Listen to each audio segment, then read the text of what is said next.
Assalamualaikum ya akhi ya ukhti. Assalamualaikum ya akhi ya ukhti. Assalamualaikum warahmatullahi wabarakatuh. Halo, apa kabar teman-teman semuanya? Di sini saya selaku kelompok 9 akan menjelaskan tentang insting. Nah, yang pertama nanti akan saya jelaskan sendiri oleh saya Yofi Karina Zinaida. Lalu nanti selanjutnya akan dijelaskan oleh teman saya yang bernama Agustin binti Kamaria. Baiklah, marilah kita mulai presentasi pada hari ini dan bacaan basmalah bersama-sama. Baiklah teman-teman semuanya. Jadi apa sih pentingnya kita membahas insting itu? Nah, insting itu diperlukan dalam proses suatu dakwah. Dikarenakan apa? Nanti saat seorang pendakwah atau seorang dai itu berdakwah, itu pasti memiliki suatu sifat-sifat yang dibawa sejak lahir. Nah, maka dari itu kita sebagai calon pendidik nantinya juga harus tahu apa sih itu yang dinamakan dengan insting. Khususnya nanti kalau kita kedepannya menjadi seorang dai atau daimah. Nah, maka kita juga harus tahu sebenarnya mana sih yang dinamakan dengan insting itu? Nah, langsung saja. Yang pertama, di sini saya akan membahas tentang pengertian insting. Apa sih pengertian insting secara bahasa? Nah, insting secara bahasa yaitu suatu tingkah laku atau pola tingkah yang dibawa seseorang sejak lahir yang bersifat turun-temurun. Nah, sedangkan secara istilah, insting itu merupakan secara istilah di sini pemakalah menyimpulkan bahwa insting itu merupakan suatu dorongan atau tindakan yang dibawa oleh seseorang. Nah, atau biasanya disebut dengan pembawaan. Jadi insting dan pembawaan itu hampir sama ya teman-teman. Gitu. Selanjutnya saya akan melanjutkan penjelasan dari Mbak Yofi, yaitu tentang jenis dan kajian mendasar dari insting itu sendiri. Banyak tokoh yang menjelaskan bahwa membagi dari jenis-jenis insting. Dan di sini saya akan membawa salah satu tokoh, yaitu dari Freud, yang membagi jenis dan kajian mendasar insting itu ada dua, yaitu insting hidup dan insting mati. Insting hidup yang disebut dengan life instinct dan insting mati yang disebut dengan death instinct. Insting hidup ini berdasarkan dari dorongan dalam diri sebagai mendorong sebuah reproduksi. Misalnya lapar, haus, seksual itu disebut dengan insting hidup. Dari adanya insting hidup ini untuk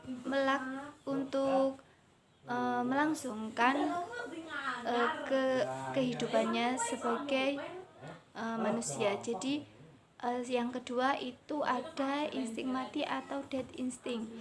Nah, insting ini bersifat merusak, tapi antara insting hidup dan insting mati ini ada kesinambungan.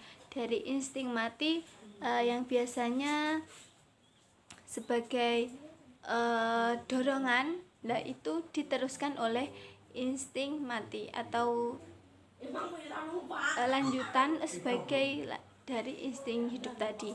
Misalnya dalam kita makan, itu dorongan dalam diri kita sebagai insting hidup. Nanti dilanjutkan dalam insting mati yang bersifat merusak, itu dilanjut dengan mengunyah, menggigit, menelan, sehingga masuk dalam tubuh kita. Seperti itu. Untuk itu, dalam diri setiap manusia itu dilahirkan semua itu atas kehendak yang dipergerakkan oleh indera atau yang disebut dengan naluri. Kita biasanya memanggilnya insting. Naluri merupakan tabiat yang dibawa sejak lahir, jadi merupakan itu pembawaan asli. Hal ini termasuk dalam medan pembahasan psikologi, dalam ilmu akhlak, pengertian naluri. Ini sangat penting karena para ahli etika itu tidak merasa memadai kalau hanya menyelidiki tindak tanduk lahir dari manusia saja, melainkan merasa perlu menyelidiki latar belakang kejiwaan yang mempengaruhi dan mendorong suatu perbuatan. Jadi semua kegiatan yang dilakukan oleh manusia itu tidak lepas dari dorongan atau kemauan dalam diri manusia itu sendiri. Seperti itu. Selanjutnya dalam hubungan ini ahli-ahli psikologi itu menerangkan berbagai naluri atau insting pada manusia. Yang pertama yaitu naluri makan. Di sini naluri makan itu mempunyai arti bahwa manusia itu lahir membawa hasrat makan tanpa didorong oleh orang lain. Jadi itu keinginan yang alami muncul dalam diri setiap manusia. Buktinya apa? Setiap bayi yang baru lahir itu akan mencari makan, misal mencari air susu dari ibunya.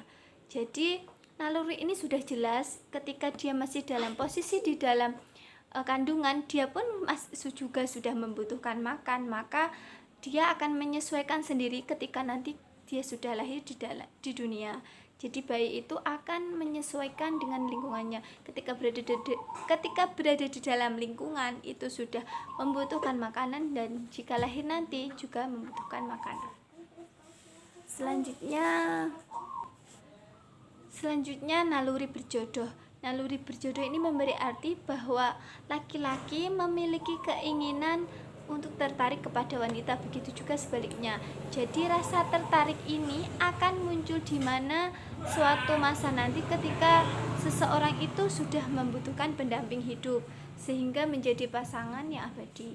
Nah, naluri ini sudah pasti akan dimiliki setiap manusia untuk mempertahankan keturunan. Jadi melalui naluri berjodoh, ketika seseorang sudah ingin mempunyai pasangan, itu berarti dia sudah ingin meneruskan keturunannya melalui perjodohan itu. Selanjutnya naluri keibubapaan.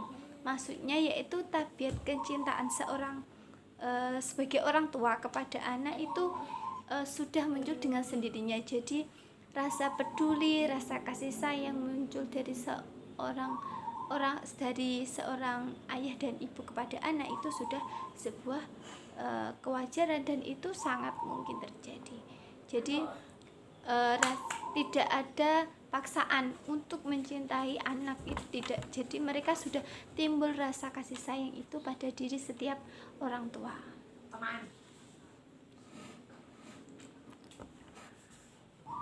Selanjutnya yaitu naluri berjuang. Naluri berjuang ini cenderung sebuah naluri untuk mempertahankan diri, mungkin dari gangguan, dari masalah, dari musuh. Misal seseorang itu mampu mendapat sebuah penghargaan dikarenakan memang bisa mencapai apa yang diinginkan. Selain itu, ketika dia bisa bertahan dari serangan musuh atau lawan yang berusaha untuk menghancurkan, nah itu yaitu yang dinamakan dengan naluri perjuangan. Selanjutnya yaitu tentang naluri bertuhan. Tabiat manusia diciptakan ini memang kita ada karena adanya Tuhan. Kita diciptakan, kita lahir ini karena kehendak Tuhan.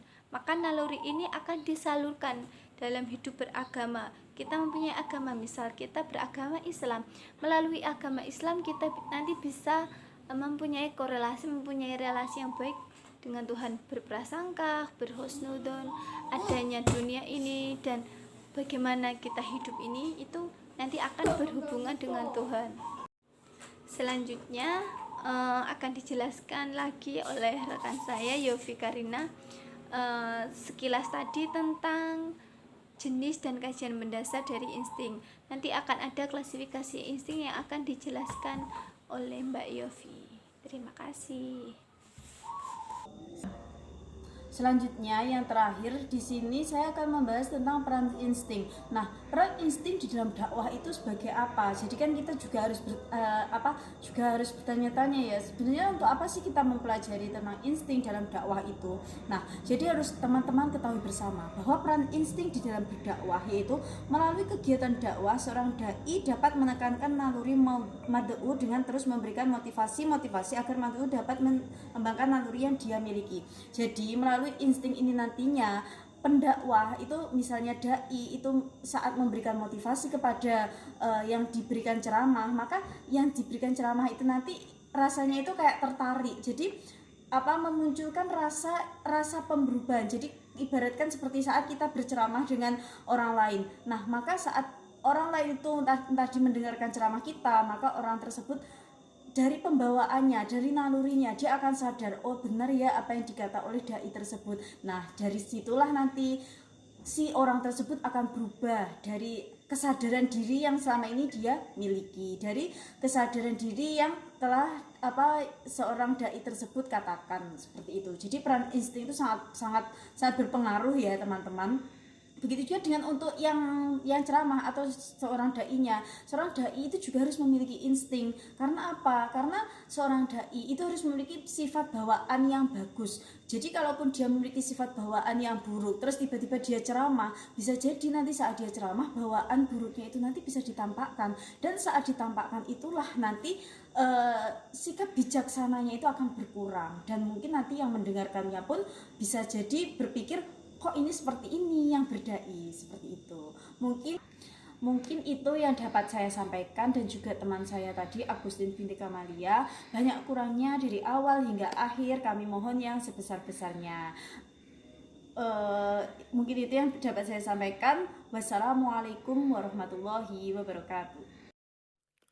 Assalamualaikum ya akhi ya ukhti.